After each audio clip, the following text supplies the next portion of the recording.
Welcome to the launch of On the Line With. I'm your host, Hanley. I'm here with Happy Killzzz. I don't know if you want to introduce yourself. Yeah. What's up, y'all? I'm Happy Killzzz, Coffin Crue, Slightly Famous. You already know. What's up, Hanley? How you doing, bro? I'm good. Thanks for joining me on the launch.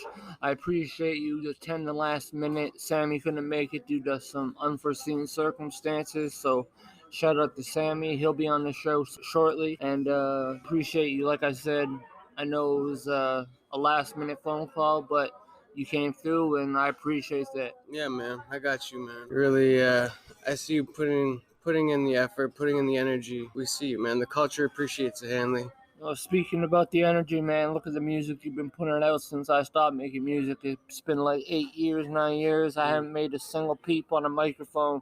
So to come out and just say, you know what, I'm going to make a podcast.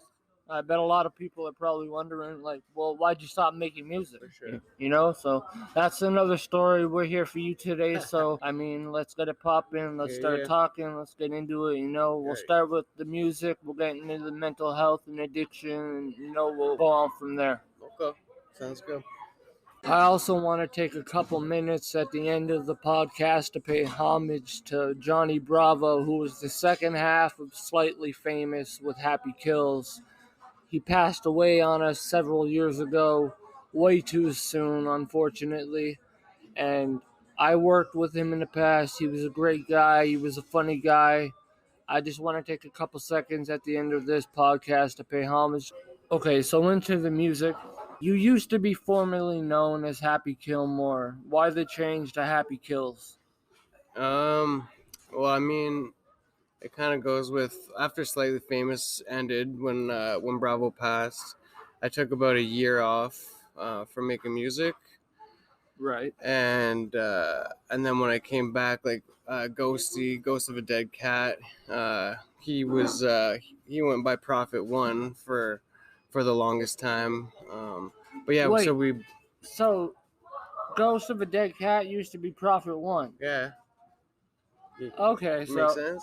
That makes more sense now because that means that me and him probably talked when I was making music. Because I remember Prophet One, but Ghost of a Dead Cat, I didn't remember the name of. He also rebranded. That's surprising to me because Prophet One has always had bars to me. Because if you want to hear bars on like some old school, like type 90s hip hop beat, he could probably kill it because he's got bars, I'll tell you that. Yeah. But his new revamp and rebrand, it's great. I love it. Man, yeah. But continue, please. So basically, after Slightly Famous, Happy Killmore just kind of got old to me. It seemed too gimmicky, like Happy Gilmore, but it's Happy Killmore, you know? Mm-hmm. So I just kind of wanted to rebrand, get that little bit of that sad boy. It was when I dropped my 80 milligram love story album. So okay, I was kind of so on we just got over a horrible 2020. To rebrand, I guess. Obviously. What else do you have in the works for 2021 that you could speak on now? It's all love and positivity. We out here creating to the best of our ability, you know. I got a couple albums in the works. 3 albums finished right now, basically. We just got to do like some mixing and mastering, all the post-production. But yeah, we got the Coffin Crue 2. I don't know if anyone really fucked with the Coffin Crue 1, but that was fire. All Cats Go to Hell. That's what that was called. We're going to take a second now to listen to a snippet of Coffin Crue's self-titled track, Coffin Crue, from their mixtape, All Cats Go to Hell. Bible up in my left hand, lighters all in my right, about to set the world on fire. Lucifer won't sleep tonight, I be whipping it up, ghosty twisting a blunt, I drop a pill in my cup, I got your bitch on my nuts, I'm fucking nuts, won't go crazy baby, so don't try to play me. I got 40s, I got 80s, taking drugs in your Mercedes. I've been scratching, I've been itching, I've been fiending for that shit. I've been up all night on cocaine, I might need another hit. Fuck, we don't fuck with you. We don't play that shit. Ghosty, he don't fuck with you. Happy, he don't fuck with you. We don't fuck with you. That was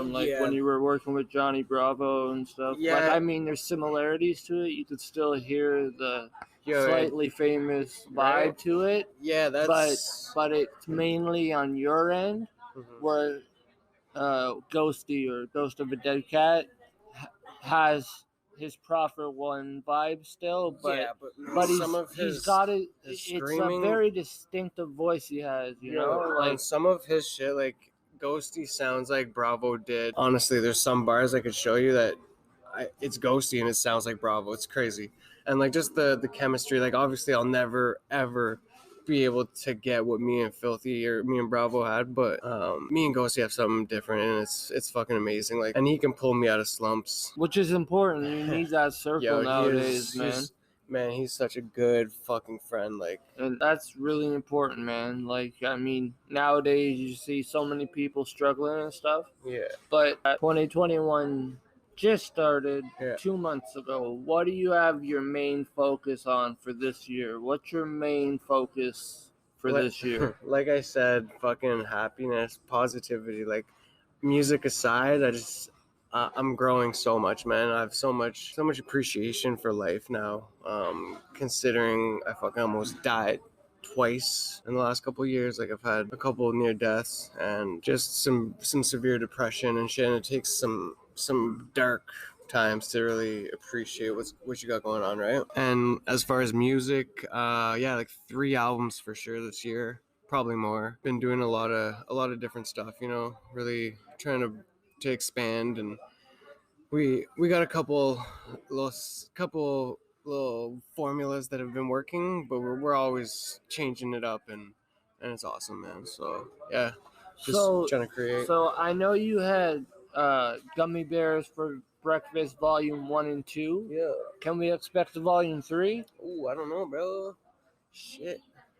Because I'd like to have a Volume 3, because, I mean, the first 2, you can't have a nutritious breakfast without Gummy Bears for breakfast. And just to let you guys know, it's not like Bulk Bar and Gummy Bears. Oh, it is, though.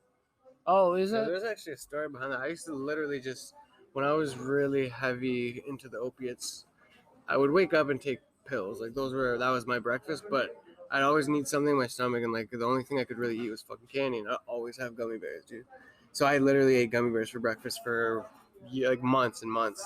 See, the average person wouldn't have known knows. that. Thanks for asking that question. Know? No one's really asked that shit. That's very interesting to me, because I always know that there's a message or a subliminal behind every piece of artwork. I don't know if you noticed, but sorry to getting the music on my end, but when I dropped that Lime Green unreleased mixtape, the song, the title was Lime Green because the color for mental health is lime green. Yeah.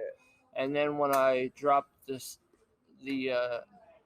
track Welcome to the Asylum, I had a tally on the padded wall that came out to the number 8, which was representing how long I've been separated from music and in my asylum, you might say. I appreciate that you put thought behind everything, from the artwork to your substance in the music to the content to the videos and everything. So yeah, that's definitely interesting to know. I didn't know that story. That's great to know. I'm sure the people who are listening right now will be glad to know that. That's you can survive off gummy bears for breakfast. That's a fact. And you proved it. As far as number 3, it's funny. We've had number 3 ready for so long. Let's jump back into the mental health and mental wellness and the addictions aspect of your life, which you said weighed heavy on you. So, have you been professionally diagnosed with anything? Yeah, I went in. I got like basically just high anxiety.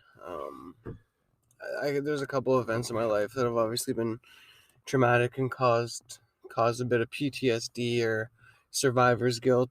Right. And so some days I don't know. It's really hard for me to vocalize, I find. It's kind of like it's like the 4 walls are closing in. Oh man. And you're trying to dig your way out. basically, with a fucking or it's with a rock plastic. bottom with no rope Yeah.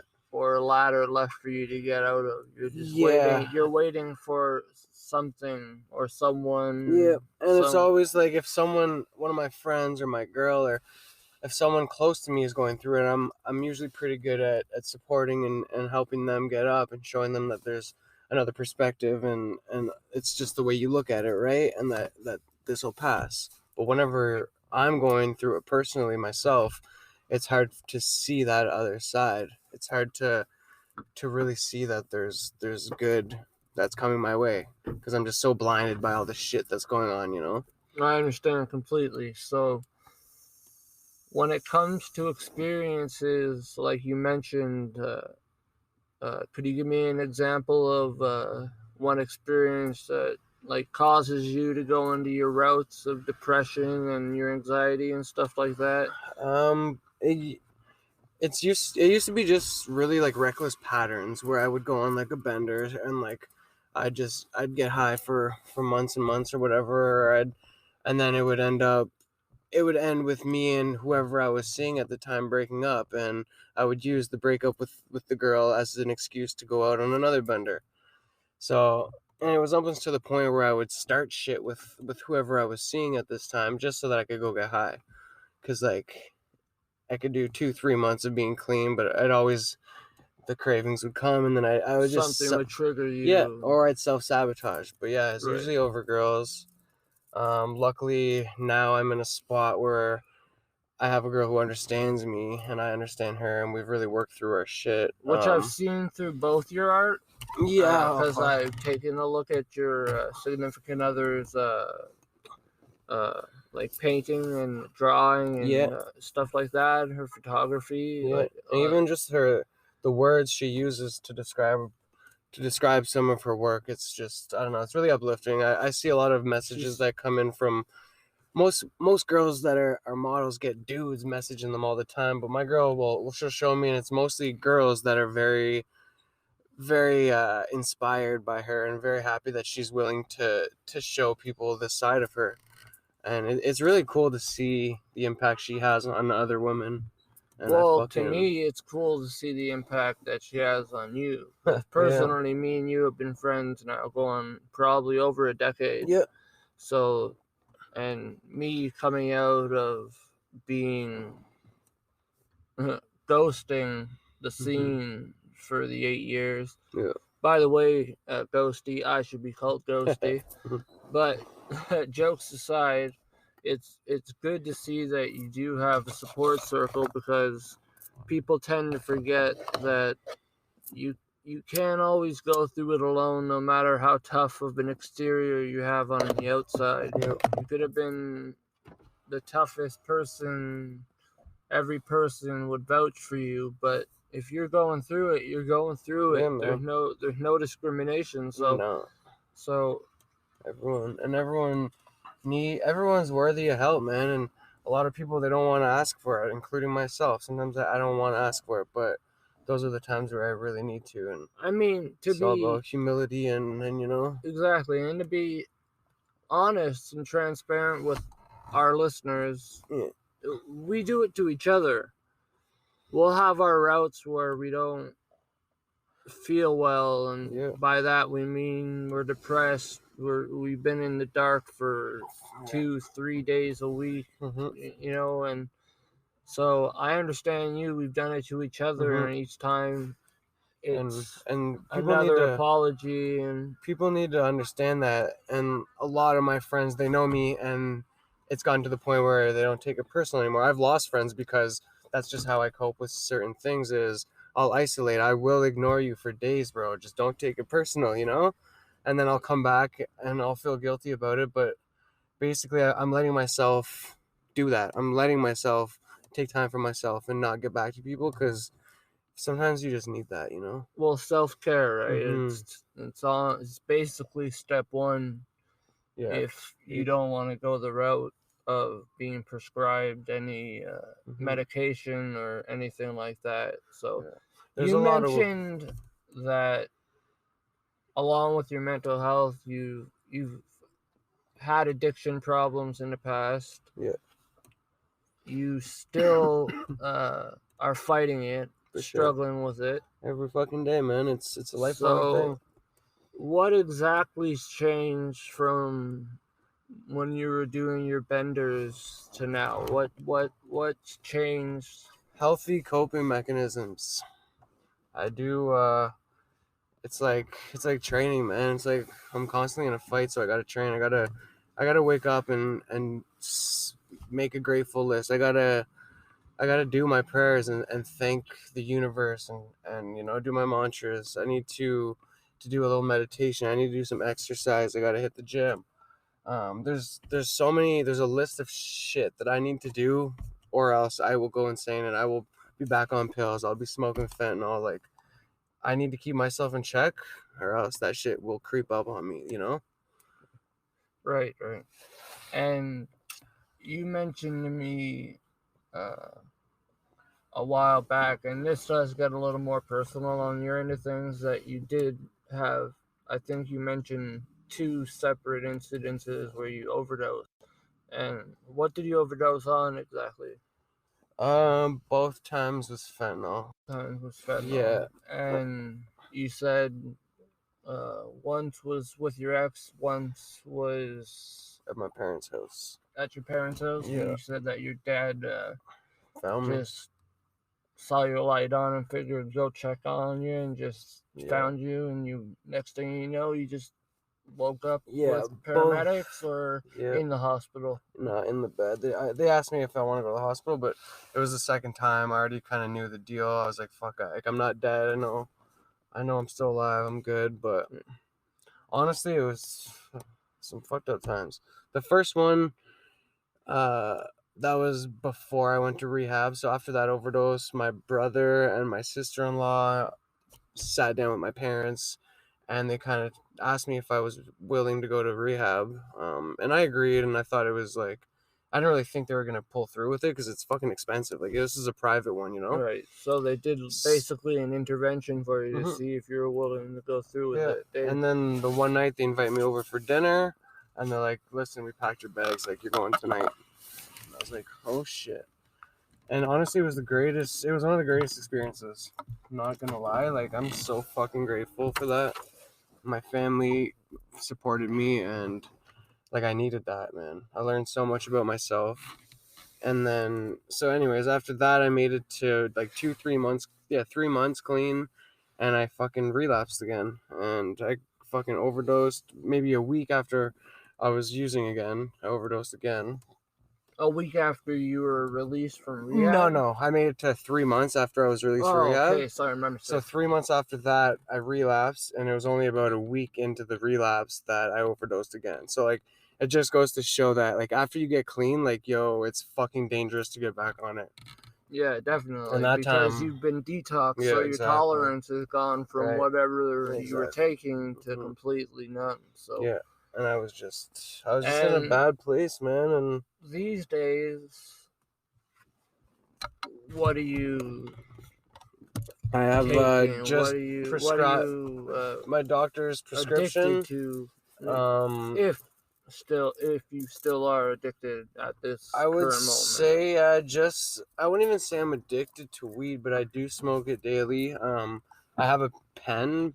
I don't like smoking the flower that much. Like, joints and stuff, I'll do it once in a while, but I like smoking my little pen because it's like a controlled. It's like CBD.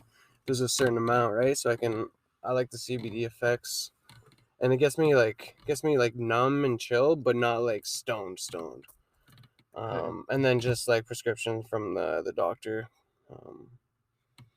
Yeah, it's been a crazy year, to be honest, but things are really falling into place. I'm in a good spot right now. It's taken me a while to turn it around. Right. But like, I do see a light. I do see the light, yeah. And not that light. No. But the good light. Yeah. I'm grateful, man. Well, I'm happy for you. I'm happy to hear that you've found a way to cope and you have a coping mechanism. In regards to the rehab facility that you went to, or whatever you'd like to call it, however you prefer to treatment call it, center, treatment whatever. center. For somebody who's thinking that they're ready to get the help they need and they're looking for somewhere to go and their families offered them a chance at rehabilitation, Yeah. what was your first fear about going, and how would you say that fear changed by the end of your stay at treatment? Good question. My first fear was being alone, bro. I was going to a place, yeah, there was other people there, but I wasn't able to have my phone. I wasn't able to talk to my friends, see my family, see my girl, see my nephews. Like, I was alone, and that's part of my, and the reasons I use is because I don't like being alone. I don't like myself, you know? I've had to learn and really work on loving myself. So the fact that I was going to a place for 30 days alone by myself with just me, that was fucking terrifying. How that changed by the end of it is I embraced it, man. I love myself. I love time by myself now. I can sit down and just be with myself and not go crazy for the most part, you know? Yeah. Well, that's good. Yeah, dude. And like, I would fucking, anyone that has the chance to do this and that is ready, that's not going for anyone else, but you need to be going for only you. Like, don't let anyone, if you're going there for someone else, it's not going to work out. I'm sorry. You need to really want to change, and you got to work at that shit. And sobriety is not for everyone, but I truly hope that anyone listening that is willing and that is ready to take that step, like, do it. It is going to change your life. There's so much good shit in life. You just need to be willing to accept it. You hear it a lot when it comes to people talking about addicts, and they usually refer back to the saying, once an addict, always an addict. Would you agree with that, or would you put it in a different sense? I mean, sure. Like, if I'm an addict, I'm gonna be an addict for the rest of my life. It doesn't mean I'm doing addict shit. Like, I'm not out here in active addiction doing things I need to get high, or, you know what I mean? But deep down, yeah, I'll say I'm always gonna be an addict. Okay. And I'm just trying to think, like from knowing you when you were basically busboy at Babylon doing grind and shit. Like, when I was there getting drunk as fuck every time grind was on. I mean, like, from seeing you then to seeing you now, you could see that you've, like, grown up. Like, you found yourself a little more. Yeah. You can see that you're still searching by the sounds of your music and by just having a conversation with you. So that's a good thing. It's a great thing that you've done that. So, you know, and I think sooner or later you're going to reach the point where you know that there's a trigger for everything, and no matter what you do, you're gonna pull it one day. And by pull it, I mean you're gonna get a reminder that's gonna hit you, and you're gonna want to just go use and just not give a shit how much you use. But I'm glad you have a music circle around you, a regular circle around you. You know, you have the show now. Like, if you ever need just to reach out and talk, you know, you have the show to listen to hear other people who may have similar stories to you, or maybe something you're dealing with that you haven't spoken on personally, you've kept within, and they speak on it. You might learn something. So it's good to see you grow, and it's good to see that you've coped with the immense loss, like, of losing, like, your right-hand man when it came to music. That that was a tough one, even for me, because me, Johnny, and you were cool. We're a good shit. Yeah. And losing Johnny, when I heard that, it was just shocking. I couldn't believe it. Like, Yeah. Oh, it's fucked up. and for reference, earlier in the show, when Happy said filthy, he means filthy 40 ounce.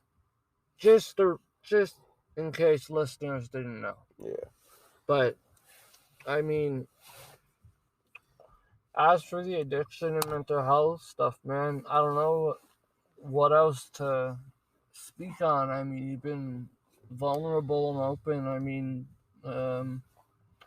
Yeah. I mean, shit. would you have anything else you want to say about it, like, to anybody out there listening right now? Because you are the first episode of the show, and just it's a fucking lifelong thing that it's for addiction or not, man. Everybody is constantly learning themselves and figuring their purpose and trying to basically just figuring out who the fuck they are. And addiction's the same thing, man. Like, I gotta figure out how the fuck to stay away from that shit, and it's just life stuff, man. right. So I don't know what else to All say. right, so we're gonna cut that shit. We're gonna take a couple minutes, like I said, and let Happy Killzzz talk a little about Johnny Bravo and the situation and what happened for listeners out there who may not know. I won't get too much into depth. We won't get into the personal. Yeah, like thing, whoever knows and stuff. Exactly. But yeah, that was some tragic shit, man. Like, me and this guy, like, anything people can do together, we've done together. Like, we've gotten crazy, man. Like, you guys were wild. I can vouch for that. But so he was having issues with addiction as well, right? Yeah. So he before he passed, he was clean for almost like a month. He was doing fucking great, man. He looked a lot healthier. He finally quit doing dope, and I was kind of on the same page. And then we would hang out, and there was a few times we actually hung out sober, and I don't know if we'd have ever done that in our lives, you know. But near the end, there was a few times where we were sober, hanging out, and it was great. And then one night we went out. We decided to go to a show, fucking King Louis. This is the last show I've ever gone to with him. It was at Ritual. And we went out, got drunk, had a good time. No fucking heroin, no opiates, no oxys, nothing. Just a couple drinks. Got back to his crib, fucking put on a movie. He goes to bed.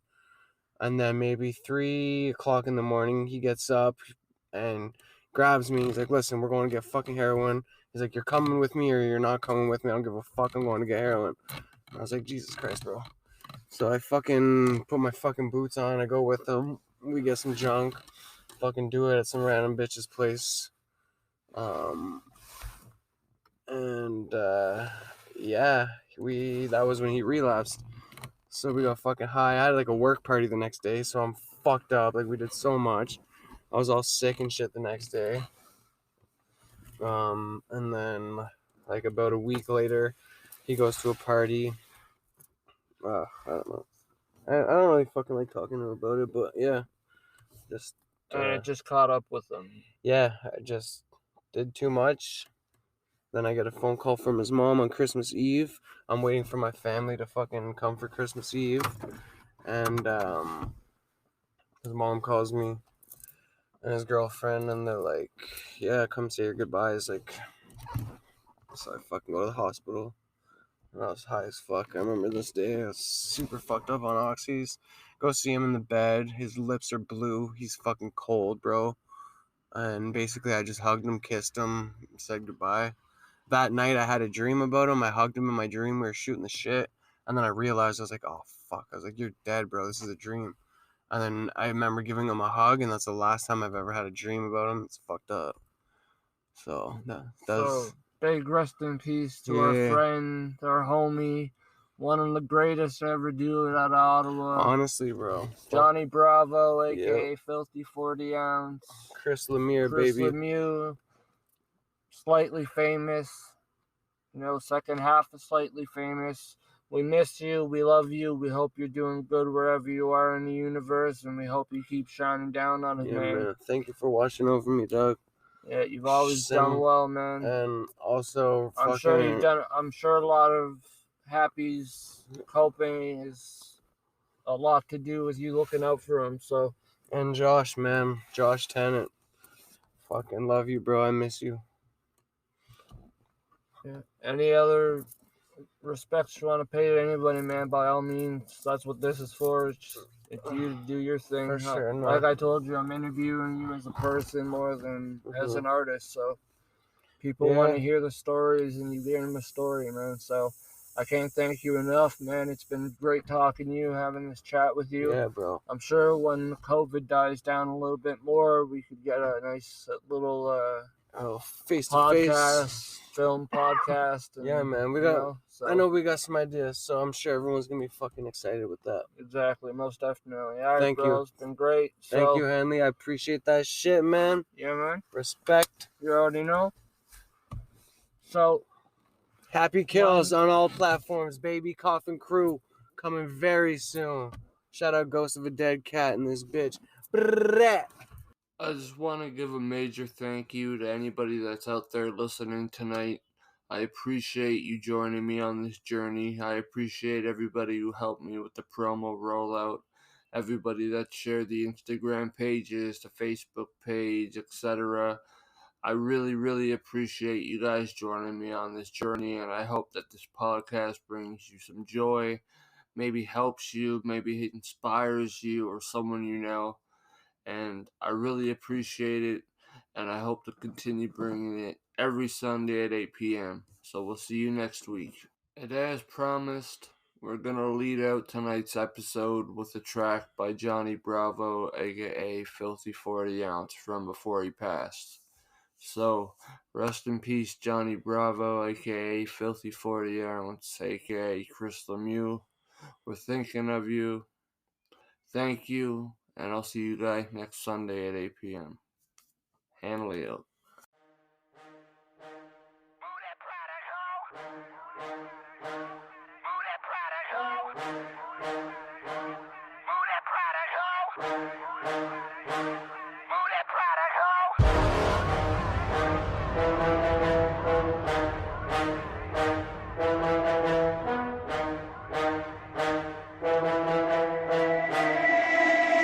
Johnny fucking Bravo, biatch! Move that product, buy it! Move that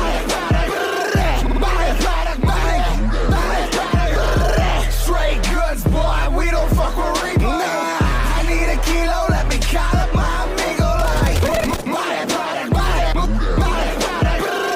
Buy that product, straight goods, boy, we don't fuck with repo. Nah, I need a kilo, let me call up my amigo like straight goods, boy, shit'll get you real far. I can show you how to cook it, make it double up. Call him Johnny, I got coca hair on Molly. I got uppers, I got downers, I got Xannies, I got Oxy like whoa. Ha, Mr. Miyagi, break a brick down, watch me chop it like karate. Left lane, that next come up, that your bitch, I got neck from her. Fuck around with my product, then I got 100 rounds in my time. Drummer like hold up. Let me get a bit of 4 minutes, I'ma hit it from the back, biatch. My drugs hard, yeah, that hard white, yeah, that's crack, biatch. Boy, I'm flexing, got a brick of Kathy Griffin sipping on that Texas. I'm so sadistic, I break necks when I go ballistic. And y'all already know what this is, my whole existence is chauvinistic. Like holy shit, my flow is so proper, I'm going Chewbacca. Hit him with a motherfucking semi-automatic, just cock back and buraka. My chopper go bang, I'm Blanco becoming mañana. They feeding that Prada, I ain't worried about nothing, Hakuna Matata. I call it booty seller, make that thing shake. Whip my dick out like it's motherfucking spring